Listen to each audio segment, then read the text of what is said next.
Hello and welcome to another Sunday Storytime. Now this week we have a brand new story for you. So brand new, it was only finished 2 days ago. And it is called The Dragon Who Liked Trifle. There was once a great castle that stood proudly on the tallest mountain in the land. In that great castle lived a king, a queen, a prince, an army of knights, and a dragon. If you have ever had a dragon as a pet, there are a few things that you will know and will no doubt be nodding your head right now as I'm saying this.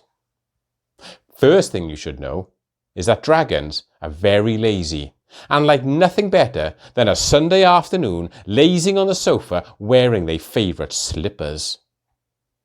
The second thing you should know about dragons is that they are very fond of playing the trumpet late at night and often get carried away, and before long flames are shooting out of the end of it. And the third thing you should know about dragons is that they have a sweet tooth, and when everyone has gone to bed, they will sneak into the kitchen to raid the fridge and cupboards of any cakes or other desserts, especially trifle. Especially trifle with strawberries and lots of whipped cream on top. Now all the dragon owners out there know exactly what I'm talking about, don't you? Anyway, back to our story. It was late at night. The king, queen, prince and army of knights had all gone to bed, but Dragon was awake and hungry, laying there thinking about the contents of the fridge, which made Dragon's belly rumble and grumble like a volcano with hiccups. For in the fridge there was a trifle, the biggest trifle ever. On the bottom layer were delicious slices of vanilla sponge. The middle had the thickest, creamiest layer of custard you could imagine, and on the top was a layer covered in snow-white whipped cream with, you've guessed it, lots of juicy strawberries. Dragon couldn't wait anymore. As delicate as a ballerina, it tiptoed, or rather tip-clawed, out of its lair in the castle basement and snuck up the stairs, past the army of snoring knights, past the bedroom doors of the king, queen and prince, until they arrived at the kitchen. There was no one about. It was as silent as a feather falling to the ground. Dragon crept into the kitchen. There were no creaky doors or creaky floorboards on the way to the fridge. Nothing was going to stop Dragon from its midnight feast. Or so they thought. What Dragon did not know was that earlier that evening, at about the same time that they were blowing flames out of a trumpet, the Queen was busy fitting a brand new high-tech alarm system to the fridge, which, if anyone or anything opened the fridge in the middle of the night in search of the trifle that she had made as a surprise for the prince, for it was his birthday the next day, a wailing siren would sound that would wake the entire castle and cause the sleeping knights to spring into action, rushing to the kitchen to catch the intruder red-handed. And that's exactly what happened. Well, almost. Up to the point when the knights burst into the kitchen. If they had caught the dragon there and then, this is not much of a story. A disappointment, really, a bit dull. But let's go back 148 words, you can count them if you like, to when the dragon was standing in front of the fridge, about to open the door and steal the trifle. Oh no! Yikes! Dragon yelped. What is that noise? What am I going to do? Below, in their sleeping quarters, the knights shot up out of their beds into their armour, which took a little while, which was a good thing for the dragon, because it gave enough time for the next thing to happen. And I won't tell you just yet, because it'll spoil the story, and besides, I haven't finished telling you about how the knights raced as fast as they could, dressed in suits of armour, towards the castle kitchen, and burst through the door, to find the kitchen empty, the fridge door open, and the trifle missing. Dragon was nowhere to be seen. And that's because In a frantic search for somewhere to hide, he found a secret wall, which was in fact a secret door, and beyond the secret door was a secret staircase. And all this was found when the dragon jumped into a secret cupboard. There were a lot of secrets in that kitchen, and some of them are still secret. Dragon followed the secret staircase, which twisted this way and that, up and down, until it stopped right in front of a window. On the other side of the window was a ledge, wide enough for a dragon to sneak onto and shuffle across, past the windows of the bedrooms of the king, queen, prince, and army of knights.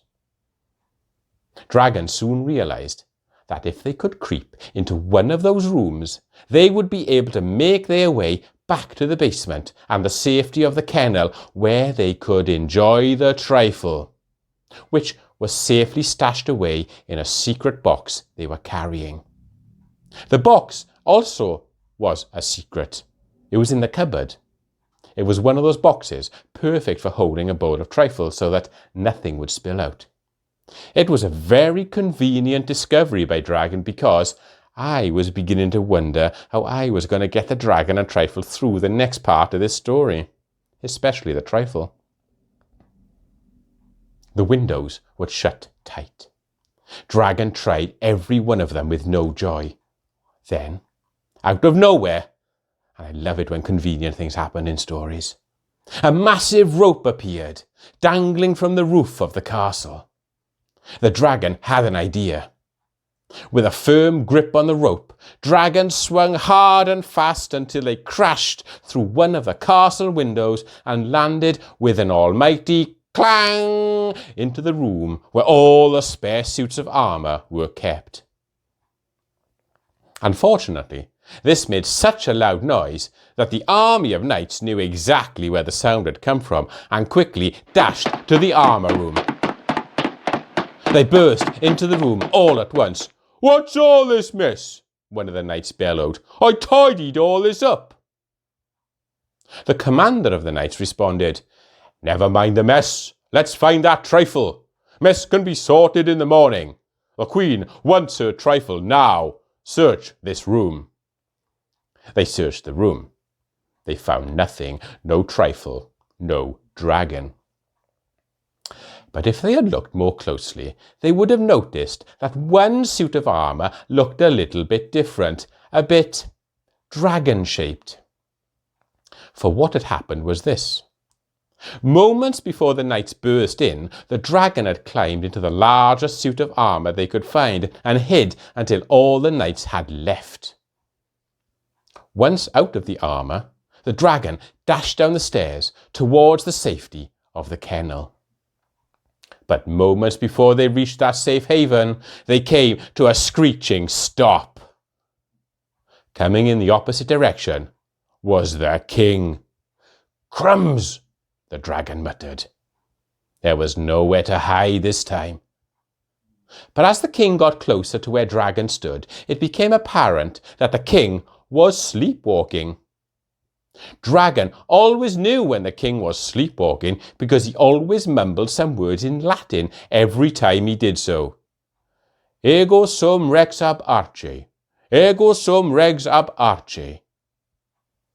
Now, dragons can actually speak Latin. It's another one of those things you never expect of them. You may think you're king of the castle, but I've got the trifle, and it's all mine, Dragon thought. Seconds later, yes, my kennel! Dragon rushed to the door and dashed inside and instantly felt that something was wrong, knew that something was wrong. Staring back in the gloom was the queen, and she looked cross, so cross. Where do you think you're going with my trifle? The words took forever to come from Dragon's mouth, and to be honest, when they did, they weren't the best. I don't know. And there's your story. I hope you've learned something about dragons and a bit of Latin.